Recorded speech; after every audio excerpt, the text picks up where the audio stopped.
Saudara-saudariku yang dikasihi Tuhan, Shalom, salam damai sejahtera untuk Anda semua.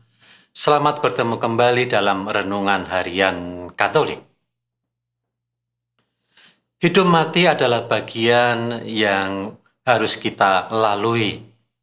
Namun kadang-kadang pada suatu saat kita mengalami kegoncangan pengalaman tentang hidup dan mati.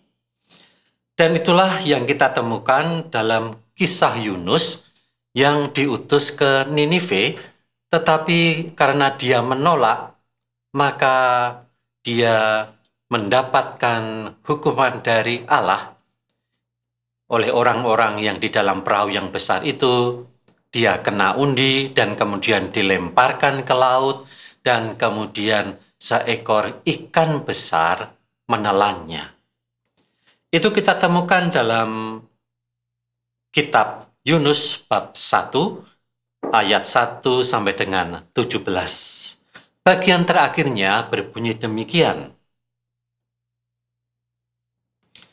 Maka atas penentuan Tuhan datanglah seekor ikan besar yang menelan Yunus.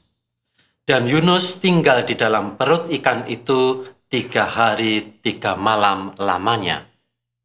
Dan eloknya Yunus tidak mati di dalam perut ikan yang besar itu. Mungkin pertanyaan ini lucu, tetapi mari kita ajukan. Lalu apa pekerjaan Yunus ketika ia di dalam perut ikan itu? Ternyata pekerjaan Yunus selama 3 hari 3 malam adalah berdoa. Apa yang didoakan Yunus? Yaitu Mazmur tanggapan yang dikutip oleh gereja sebagai Mazmur tanggapan hari ini yang berbunyi demikian. Dalam kesusahanku aku berseru kepada Tuhan dan Ia menjawab aku.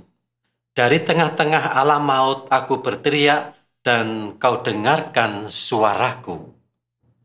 Jadi walaupun ada dalam kegelapan yang begitu dalam lautan, Tuhan tetap mendengarkan orang yang berseru kepadanya, dan siapa itu tidak lain adalah Yunus sendiri.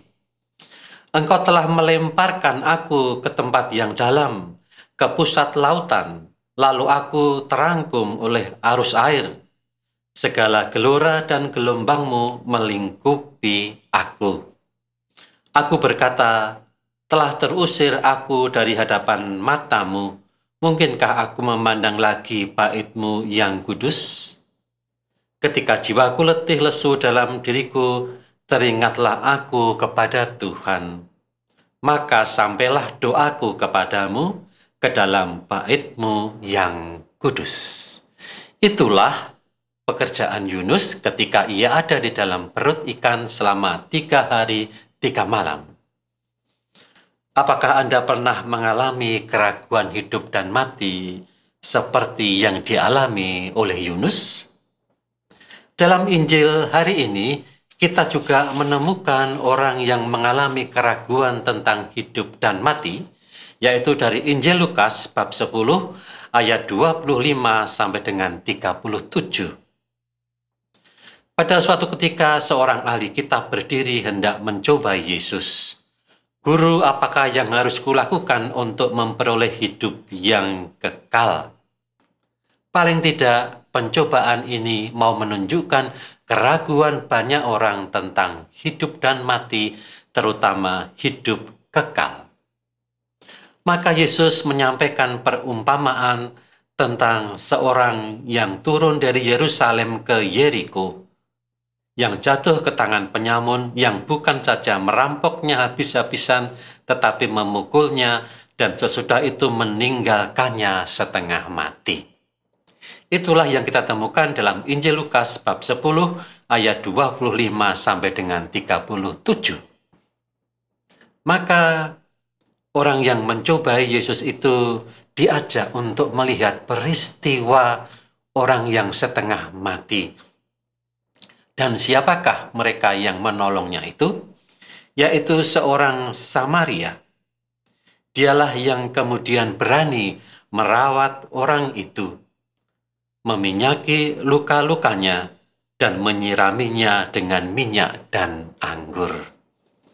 Maka Yesus berkata kepada orang yang mencobai dia itu, menurut pendapatku, siapakah di antara orang-orang itu adalah sesama manusia yang jatuh ke taman penyamun itu? Jawab orang itu, orang yang telah menunjukkan belas kasihan kepadanya.